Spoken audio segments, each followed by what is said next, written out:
Boris Becker didn't hide his emotions. He looked on with disbelief, pausing for words, as the news broke that Novak Djokovic and Andy Murray had officially parted ways as coach and player after just 6 short months. "I'm lost for words," the tennis legend finally admitted, echoing the thoughts of many in the sport. This wasn't just any coaching partnership. This was Novak Djokovic, arguably the greatest player of all time, hiring Andy Murray, his longtime rival, his generational equal, his adversary turned ally. When Djokovic brought Murray into his corner late last year, the tennis world raised eyebrows. It wasn't common. It wasn't expected. But it was intriguing. The Australian Open this January felt like the opening of a new chapter. Djokovic looked sharp. He beat Carlos Alcaraz. He reached the semi-finals. He looked poised to dominate once again. But then came the twist no one saw coming. Injury forced Djokovic out of Melbourne. And ever since, his results began to slide. Gone was the familiar dominance. In its place, uncertainty, frustration, silence. Djokovic made only one final since then, in Miami. Not a title, just a final. On the clay courts of Monte Carlo and Madrid, he exited early, something the world hadn't seen in years. Speculation bubbled. Was it physical? Was it mental? Was something off in the partnership? And then, like a quiet storm, the announcement arrived last week. Djokovic and Murray, done.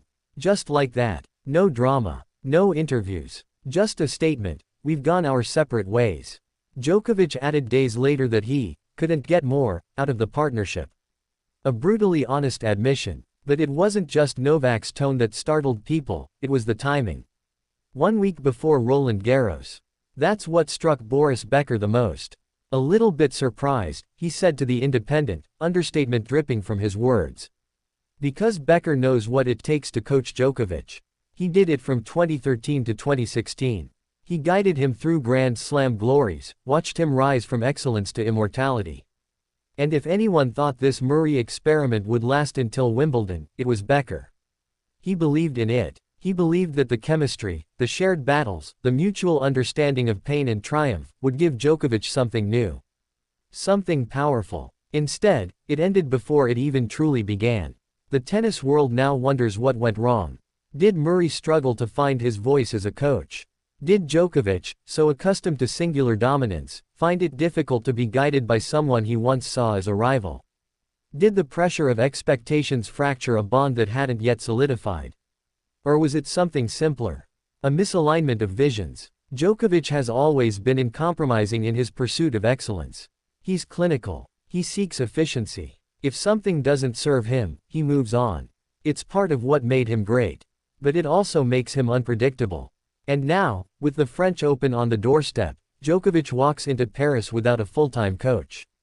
No Murray. No long-term guide. Just Novak and the weight of legacy.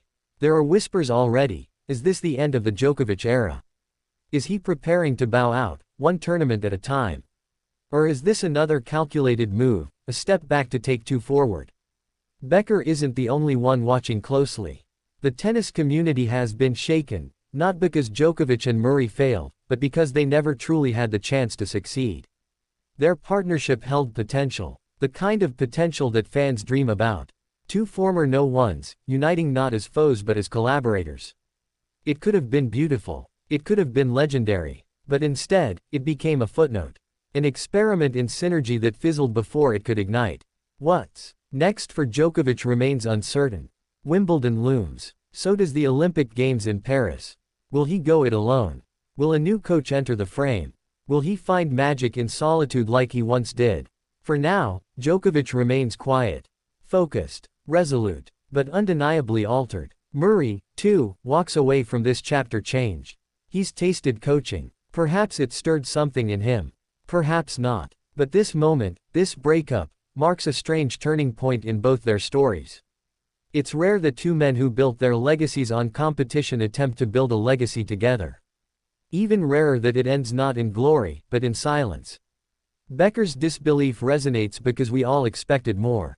More time. More success. More headlines. Instead, we're left with a single, unanswered question: what if? What if this duo had found their rhythm? What if Djokovic had rediscovered dominance through Murray's eyes? What if this was supposed to be the ultimate tennis redemption arc? Instead, it's a mystery. One Djokovic may never fully explain. And one Murray may quietly shelve among his other battles. The court remains the only place where truth unfolds. And at Roland Garros, that truth will be tested again. With or without a coach, Djokovic enters Paris with a storm behind him. Will he rise? Will he falter? Will this spark a fire that burns through doubt and loss? Or will this be another chapter of transition in a career already stuffed with history? One thing is certain, when Boris Becker is lost for words, something seismic has happened in the tennis world.